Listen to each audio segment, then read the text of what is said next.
Stop sleeping on the Detroit Pistons. This is a team that shocked the league last year, was the 6th seed in the East after back-to-back years of being like one of the worst teams in the league. Cade Cunningham announced himself as a superstar, and they do nothing but get better this offseason. They lose Tim Hardaway Jr., and they lose potentially Malik Beasley. We'll see what happens with that whole situation, but they bring in Duncan Robinson and Caris Levert as good role players. They get back Jaden Ivy, who might be the most underrated player in the league right now, and then they have a couple of young wings still developing. But like I said in the intro, the Pistons have lucked into having themselves a megastar. Cade Cunningham will be just 24 years old next season and is already a fairly accomplished player in the league, taking the Pistons to the playoffs last year in just his 4th season. Of course, they lose Malik Beasley, but they bring in Duncan Robinson and Caris Levert. They have to do their best to surround Cade with as much talent as they can right now while he's still young,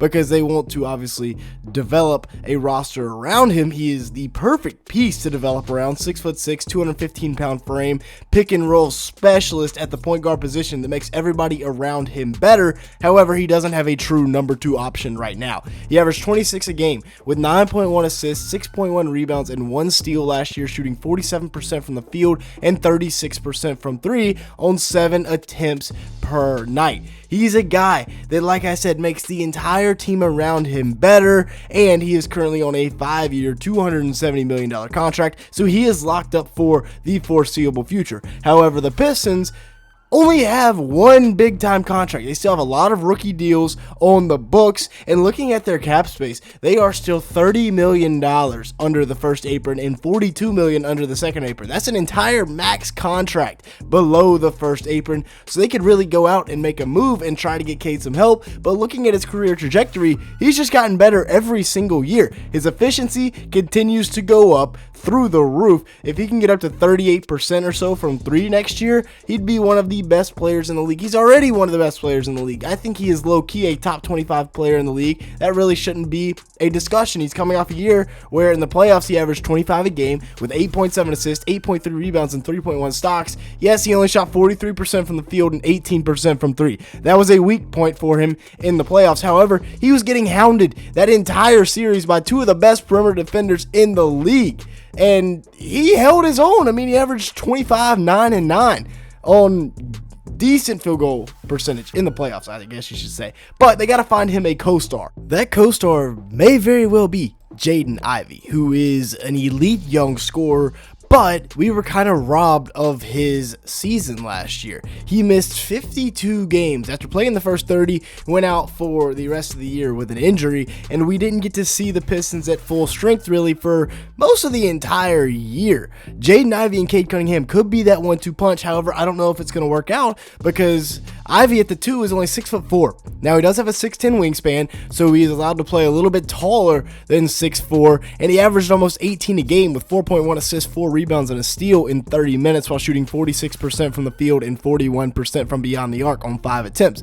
His 3-point percentage and field goal percentage have gone up steadily every year of his career, and yes, smaller sample size, but 41% from 3 for a guy that's known as being a pure slasher and will be just 23 years old next year is big time. That is something you can really look at and be happy with. Now, if they can go together, we'll see. That still remains to be seen, but I'm loving the additions they have around Cade and Ivy with Caris Levert, who signed on a 2-year, $30 million deal, essentially $29 million if you want to get technical with it. It's about $15 million a season, and he's a good 3-and-D wing to have around this young core. 6'6" with a 6'10 wingspan. He comes in, he's going to be able to knock down the 3. He's going to be able to create for himself. He is one of those guys that if you look at him and you didn't watch the NBA at all and you caught him on the right night, you might think he is a superstar. He averaged 15 a game and 3.7 rebounds and 3 assists while shooting 47% from the field and 37% from 3 with Atlanta last year in 26 minutes a game. A big time big time efficiency scorer. He's the perfect 3-and-D wing, like I said, to play around Cade Cunningham. Maybe a little bit better from 3 next year, you can hope for it, but he was big time in Atlanta this year. 15 points a game in just 26 minutes. And then you also have the pure sharpshooter himself, Duncan Robinson, who will fly off a down screen and bury a 3 in your face in a hurry. They signed him to a 3-year, $48 million deal. However, he's guaranteed just $17 million. They can cut him after next season and only owe him $2 million, leaving those books wide open. He averaged 11 a game with 2.4 rebounds and 2.4 assists and half a steal while shooting 44% from the field and 39% from 3 on 6.5 attempts per game. He is an elite floor spacer, a guy that is going to attract a lot of the defense's attention, and if they don't, then he's just going to knock it down. That 39% is a little bit misleading from beyond the arc because his degree of difficulty on shots is ridiculous. They essentially replaced Malik Beasley and Tim Hardaway Jr. with Duncan Robinson and Caris Levert, and I like the way, the direction, if you will, that is going. Now, as for the whole Malik Beasley situation, it's an interesting one because he seems to think he's going to be just fine. There's a lot of these cases popping up in pro sports everywhere, but he thinks he's going to be back with the team next year. Now, he is obviously an integral part of this rotation, 16.3 points a game with 2.7 rebounds, an assist, and a steal per night.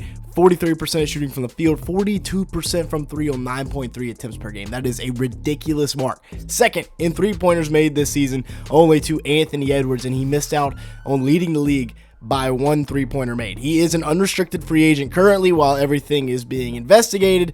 I hope he will be back in Detroit. We will have to wait and see, though. They could get a bargain on him right now because of how cheap he will be. But this is what the lineup's going to look like heading into next season. Very, very similar to the one that won so many games this year and obviously made the playoffs as the 6th seed, but with an upgraded bench. Now, this is assuming Malik Beasley is back. If not, we can throw Marcus Sasser in there at the backup 1, slide Caris Levert to the backup 2, but I want to talk about Ron Holland because this man has taken a leap. The shooting ability that he has showcased in the summer so far, it is clear that he was working with the Pistons shot doctor this offseason because taking a look at his jumper from last year, it's not bad, but it has a little bit of a hitch to it, especially when he was working with the G League Ignite. Now, it's just a smooth shot, like right here off the dribble. He's going to step it back. It's a little bit off to the left side of his face. Now he's just looking like a sniper, to be honest. And of course, he has the athleticism. He's 6'7" with a 6'11" wingspan